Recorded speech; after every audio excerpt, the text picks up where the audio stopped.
Billahi minasyaitonir rajim. Bismillahirrahmanirrahim. Lanjutan tafsir surat At-Takwir.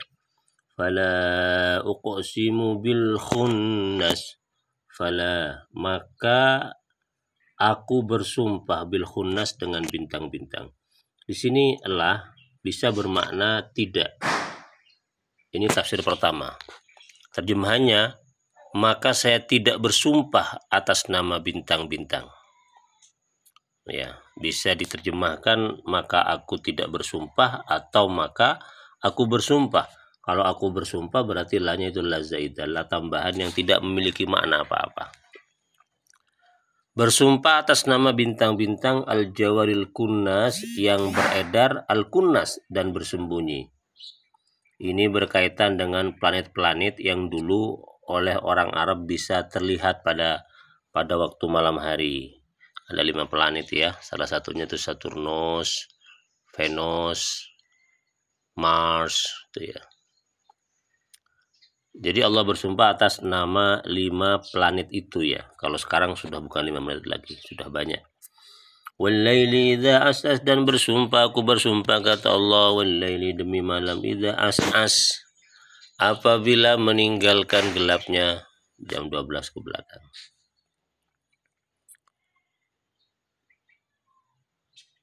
Wasubhi idza tanafas, wasubhi, dan aku bersumpah wasubhi atas nama subuh pagi, idza tanafas, apabila bernafas, artinya apabila sudah meninggalkan gelapnya, sudah mulai terang kembali.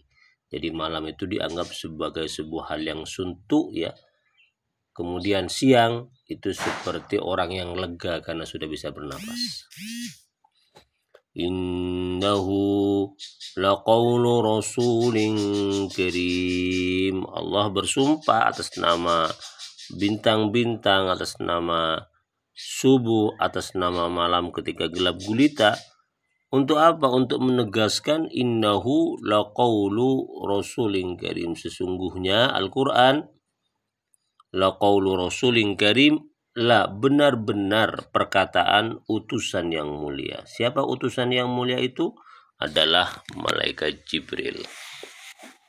Jadi malaikat Jibril itu adalah penyampai perkataan Allah Subhanahu wa taala kepada Nabi Muhammad SAW, sehingga redaksi lafalnya itu laqawlu rasulin karim, perkataan yang dibawa oleh Nabi, oleh malaikat Jibril.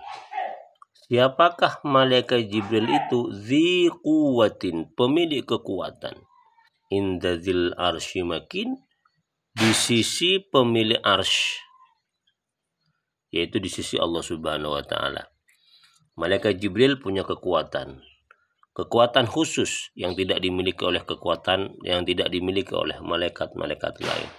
Kenapa Jibril diberi kekuatan khusus? Karena dia akan membawa Al-Quran, wahyu dari Allah Subhanahu wa taala, yang bobotnya juga sangat luar biasa berat.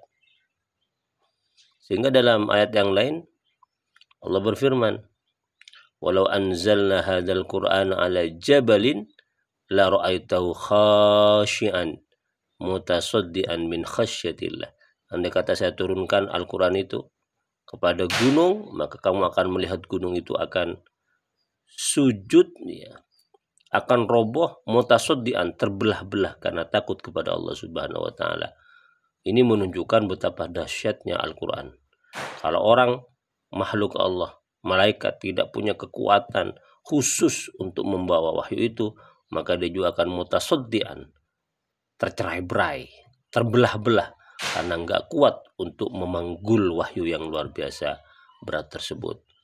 Bahkan Allah sudah memberikan informasi kepada Nabi Muhammad SAW untuk mempersiapkan diri zahir dan batin, karena beliau itu akan dituruni firman Allah yang berat.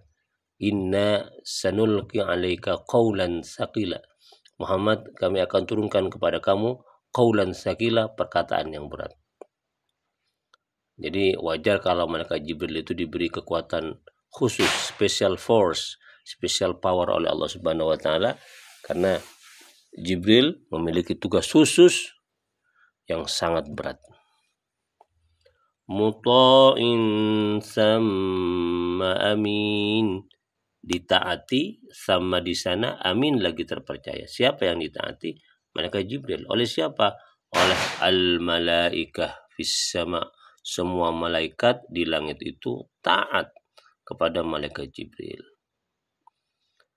Amin dan terpercaya malaikat Jibril. Karena sudah terpercaya, maka kemudian diberi wahyu oleh Allah Subhanahu wa taala untuk disampaikan kepada Nabi Muhammad sallallahu alaihi wasallam.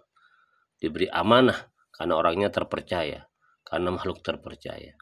Jadi ini merupakan tiga identitas, tiga kekuatan yang dimiliki oleh malaikat Jibril. Yang pertama, dia punya kekuatan khusus. Yang kedua, dia ditaati oleh para malaikat di langit. Yang ketiga, dia amin, terpercaya. Itu penegasan Allah Subhanahu wa taala setelah bersumpah bahwa Al-Quran itu diturunkan kepada Nabi Muhammad SAW lewat malaikat Jibril. Yang kedua, Allah bersumpah untuk menegaskan wa ma sahibukum bimajnun, dan tiadalah sahibukum, sahabat kalian, teman kalian, wahai orang-orang Mekah, bimajnun, bi bermakna sedikit pun, majnun gila. Nabi Muhammad teman kalian sedikit pun tidak gila. Tidak gila, karena orang kafir menganggap Nabi Muhammad itu orang gila karena mengaku mendapatkan wahyu dan mengajarkan hal-hal yang bertolak belakang dengan kepercayaan orang-orang kafir saat itu, dianggap gila. Walaqad ra'ahu bil ufuqil mubin, dan sungguh benar-benar Nabi Muhammad melihat malaikat Jibril bil ufuqil mubin, di ufuk yang jelas, yang terang benderang. Di mana itu? Di Sidratul Muntaha. Inilah yang membuat orang Mekah itu menganggap Nabi Muhammad itu gila, karena dianggap kesurupan jin. Padahal Nabi Muhammad itu tidak kesurupan jin. Apa yang dia bawa betul-betul wahyu yang berasal dari malaikat Jibril, yang betul-betul dilihat bentuk nyatanya, ya, rupa yang asli malaikat Jibril di Sidratul Muntaha. Bukan jin, jelas-jelas malaikat. Nabi Muhammad melihat dengan mata kepala sendiri. Wa ma huwa 'alal ghaibi bidhanin. Ini merupakan penegasan yang keempat. Bahwa apa? Bahwa Nabi Muhammad 'alal ghaibi, atas wahyu gaib, berita gaib dari Allah Subhanahu wa taala. Bidhanin, tidak kikir. Jadi Muhammad apa yang disampaikan oleh Allah kepada beliau langsung disampaikan kepada umatnya, tidak kikir. Tidak kikir. Ini juga merupakan sebuah antitesis, ya, sebuah pengingkaran terhadap dugaan orang-orang kafir bahwa Nabi Muhammad itu adalah kahin, dukun. Kalau kahin itu kan menyimpan berita gaib, baru ngasih tahu berita gaib itu kepada orang yang bertanya. Setelah yang bertanya itu ngasih uang, ngasih imbalan. Kikir mereka itu, kecuali sudah diberi imbalan, baru kemudian memberikan kabar-kabar gaib yang dibutuhkan oleh si penanya. Nabi Muhammad tidak kikir. Tidak ditanya pun Nabi Muhammad itu menyampaikan semua wahyu Allah kepada umatnya. Bisa juga dibaca bizo, bukan dot tapi zo, bizonin. Artinya bizonin itu adalah yang diduga. Jadi Nabi Muhammad itu atas berita gaib tidak seperti yang diduga oleh orang kafir Quraisy yang menduga bahwa Nabi Muhammad itu membuat-buat. Apa yang disampaikan oleh Nabi yang dianggap beliau itu sebagai wahyu, itu dianggap oleh orang kafir adalah buatan Nabi Muhammad SAW. Itu kalau menggunakan zo. Bisa dibaca donin, bisa dibaca zonin dengan dua makna yang berbeda, tapi memiliki esensi yang sama. Yang kelima, Allah hendak menegaskan wa ma huwa biqauli syaitonir rajim, dan tiadalah huwa Al-Quran biqauli syaitonir rajim. Bi bermakna sedikit pun perkataan setan yang terkutuk. Bagaimana Al-Quran itu dianggap sebagai perkataan setan? Padahal Al-Quran itu mengajak kepada kebaikan, sementara setan itu mengajak kepada kejelekan. Yang kedua, bagaimana bisa dikatakan Al-Quran itu merupakan perkataan setan, padahal Al-Quran itu memiliki sekian banyak ayat yang justru mengecam dan melaknat setan. Jadi tidak mungkin Al-Quran itu, dengan dua alasan tadi, Al-Quran adalah ucapan setan. Fa'aina tadhabun, maka wahai orang-orang kafir, fa'aina, maka hendak kemana tadhabun, kalian akan pergi. Ini tafsirnya ada dua. Fa'aina tadhabun, kalian pergi kemana sih? Menempuh jalan apa sehingga kalian itu punya keberanian untuk menentang kebenaran Al-Quran? Apa saja yang kalian tempuh sehingga kalian itu punya dalil untuk menentang Al-Quran? Padahal dalil kalian yang dibawa oleh kalian itu satu pun tidak ada yang benar. Tafsir yang kedua, fa'ina tadzabun, kalian akan pergi kemana dalam hidup ini? Sementara di samping kalian, di depan kalian itu ada Al-Quran, petunjuk hidup yang sebenarnya. Kok masih mencari petunjuk hidup lain? Kalian akan ke mana dengan petunjuk hidup yang palsu? Pasti kalian itu akan menderita. In huwa, tiadalah Al-Quran illa kecuali zikrun lil alamin, peringatan untuk alam semesta, untuk manusia dan jin. Al-Quran itu adalah peringatan. Liman sya'a, dengan syarat orang yang diberi peringatan itu sya'a, berkehendak, minkum, di antara sekalian, ayastaqim, untuk beristiqomah di jalan yang benar, untuk beristiqomah memegang aturan-aturan Al-Quran.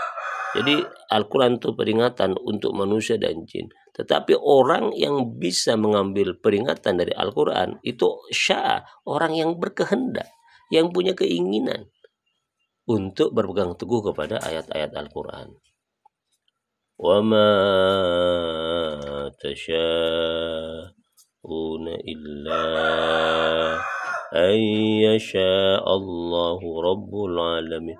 Wa ma tasha'una, dan tiadalah kalian itu berkehendak illa kecuali ayyasha Allah, berkehendak Allah Rabbul Alamin, Tuhan alam semesta.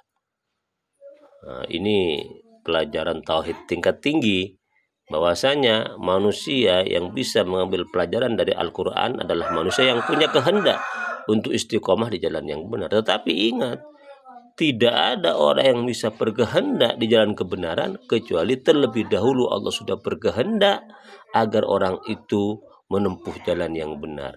Kehendak manusia didahului oleh kehendak Allah. Setiap kehendak yang baik itu karena Allah yang menentukan, termasuk pula kehendak yang buruk.